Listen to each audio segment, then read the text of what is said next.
అధ్యక్ష విద్యాశాఖ మంత్రిగా గౌరవనీయులు సబితా ఇంద్రారెడ్డి గారు పనిచేసిన అధ్యక్ష వారి 5 సంవత్సరాల కాలంలో గాని లాస్ట్ 5 ఇయర్స్ లో గాని అంతకుముందు టిఆర్ఎస్ వచ్చి 5 ఇయర్స్ లో గాని 10 ఇయర్స్ లో ఎప్పుడు కూడా మరి బ్రేక్ఫాస్ట్ పెట్టాలని ఆలోచన రాలేదు అధ్యక్ష 10 సంవత్సరాలలో వాళ్ళు బ్రేక్ఫాస్ట్ ఎప్పుడు మొదలు పెట్టిరంటే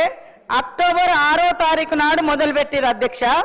అక్టోబర్ 9వ తారీఖు నాడు ఎలక్షన్ నోటిఫికేషన్ వచ్చింది అధ్యక్ష కేవలం ఎన్నికల కోసం మీరు పెట్టినటువంటి ఈ యొక్క స్కీమ్ అధ్యక్ష నిజంగా విద్యార్థుల మీద ప్రేమ ఉంటే మరి 10 ఇయర్స్ లో కనీసం 5 సంవత్సరాల ముందు కూడా పెట్టలేదు కాబట్టి విద్యార్థులకు పెట్టేటువంటి అల్పాహారాన్ని కూడా ఎన్నికలలో ఏ రకంగా ఉపయోగించుకోవాలనే ఆలోచన తప్ప ఇంకొకటి కాదు అది కూడా కొన్ని స్కూళ్ళలోనే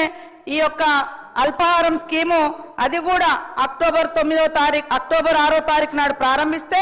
అక్టోబర్ 9వ తారీఖు నాడు నోటిఫికేషన్ వచ్చింది అసెంబ్లీ ఎన్నికలకు 3 రోజుల ముందు ప్రారంభించారు వాళ్ళు ₹1 కూడా చెల్లించలే అది కూడా రాష్ట్ర వ్యాప్తంగా స్కీమా అంటే అది కూడా కాదు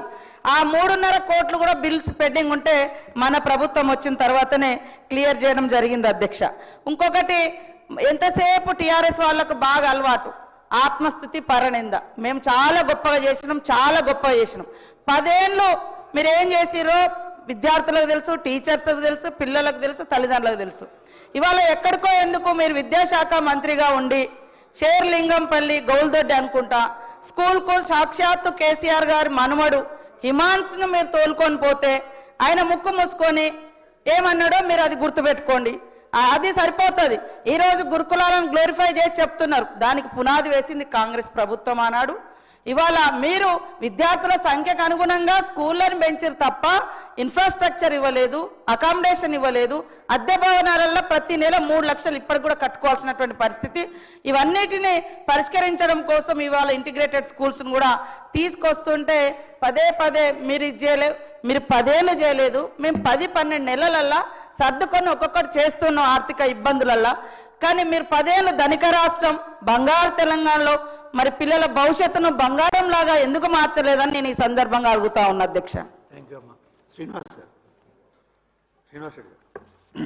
ధన్యవాదాలు అధ్యక్ష ఒక గంట క్రితం ఎవరైనా టీవీలు ఆన్ చేసుకొని శాసనసభలో ఏం జరుగుతుంది అనేది వింటే మా సబితా ఇంద్రారెడ్డి గారు చెప్పింది వింటే ఎంత అద్భుతంగా జరిగిపోతా ఉంది తెలంగాణలో విద్యా వ్యవస్థ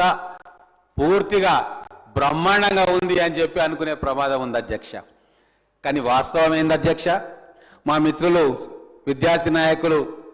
సత్యం గారు పొద్దున ఒకటి చెప్పిండ్రు ఒక రిపోర్ట్ ఉంటుంది అధ్యక్ష actual status of education report అని ప్రతి సంవత్సరం కూడా దాన్ని పబ్లిష్ చేస్తారు జనవరి 2025లో లాస్ట్ రిపోర్ట్స్ అన్ని కూడా కంపైల్ చేసి పబ్లిష్ చేస్తే దాంట్లో ఏమొచ్చింది అధ్యక్ష అది చెప్తే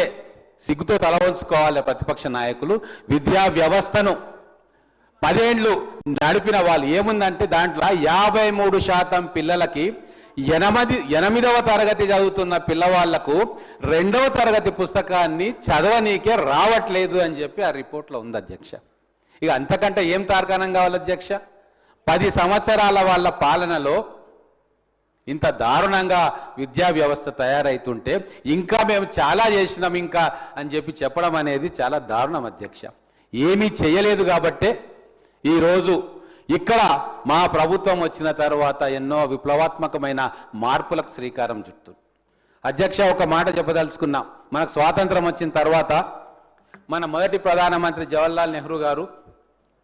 మహల్ నోబిస్ అనే ఒక గొప్ప ఆర్థిక శాస్త్రవేత్తను పిలిపించి మన భారతదేశానికి ఏం కావాలి ఒక స్ట్రక్చర్డ్ పాలసీ ఇవ్వమంటే ఆయన అందరితో సంప్రదించి 5 ఇయర్ ప్లాన్స్ తీసుకొచ్చింది అధ్యక్ష 5 ఇయర్ ప్లాన్స్ తీసుకొస్తూ ఒక్కొక్క 5 ఇయర్